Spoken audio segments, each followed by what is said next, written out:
Hey buddies, Mr. Pugly here, coming at you with another Wonderlands video. The item we're going to be talking about today is going to be Dryle's Fury. Now, Dryle's Fury is a Stoker legendary sniper rifle that shoots pretty decently fast because, of course, it is a Stoker, but it has another additional effect that makes it different than any other sniper in the entire game. But before we get into the meat and potatoes of the video, don't forget to like, comment, subscribe, and follow me on Twitch on the top right. I've been streaming Wonderlands content for 5+ hours every single day on Twitch, so if you're looking for Twitch Wonderlands content, make sure to follow me up there. And let's get into the video. Legendary? Whoa! No way, dude!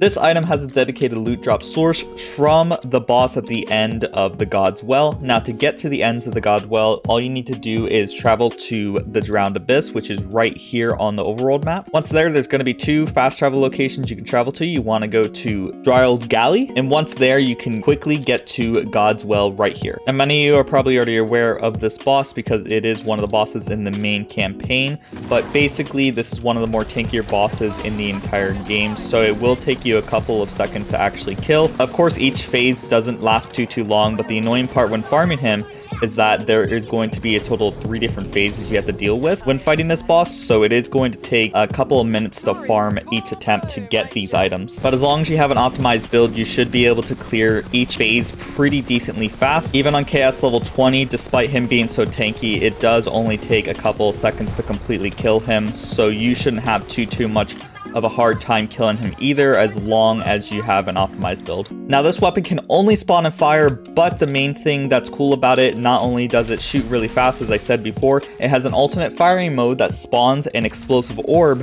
that you are able to shoot. Now, if there's nearby enemies when you shoot it, it's going to tether to nearby enemies, dealing large amounts of damage, which makes it an excellent mobbing tool. Now, keep in mind, when you do shoot the explosive orb, it will stop moving, so make sure to time it correctly. But let's actually go into a chaos chamber so you can actually see it working in action. So I'm just going to shoot it regular just so you can see the damage of the sniper is actually pretty decent, but of course where it truly shines is when you actually use the explosive orb. So there's a nearby enemy right there. I'm going to shoot it. It's going to start connecting to that enemy, but it really is spectacular only when there is multiple nearby enemies. So I'm going to try to find a big cluster of enemies so you can actually see the damage of the explosive orb. While I'm trying to find big clusters of enemies, if there's lesser enemies, you are able to kill them decently fast with the sniper in just a couple of shots. As you just saw there, I killed a crab in just 2 shots. And here's another crab. He's dead in just a couple of shots as well. I personally do like using the sniper just as regular sniper as well, just because it is fun to have a sniper that shoots really fast. But of course, it's not the most damaging sniper because of its main ability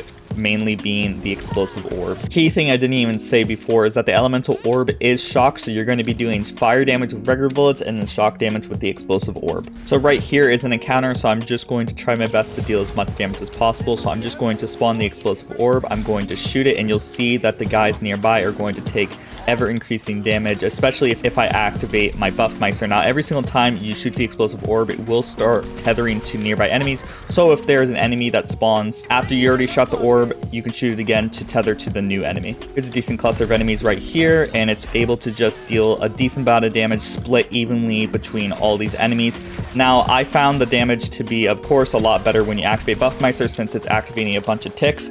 So I'm going to use it again. I'm going to activate my active skills, shoot it once, and then I'm going to activate Buffmeister, and you'll see the damage of the actual orb was able to kill that badass and just be able to deal a decent amount of damage all around, which is very nice. I feel like the damage of the sniper isn't phenomenal, but it is able to get the job done for mobbing purposes. But I definitely do think there is better mobbing tools in the game, but it's definitely fun to play around with, especially when you proc Buffmeister, because those ticks are going to get large damage increases. If you're playing a Clawbringer and you want to optimize Awe, it is a pretty decent weapon for that because it does fire and shock. You get both Awe effects at once pretty easily, so you can use it on a Clawbringer build if you'd like. But once again, I do feel like the damage could be a tiny bit more in my honest opinion. And as always, a big shout out to the members who make these videos possible. We have Jace Noodles, Clairvoyance, Rick Iglesias, Super Nude, Josh Dig, 31bar70, Doorman Tazzy, and Grey Wolf. These are the people who support me as little as $5 a month, and you can also support me as little as $5 a month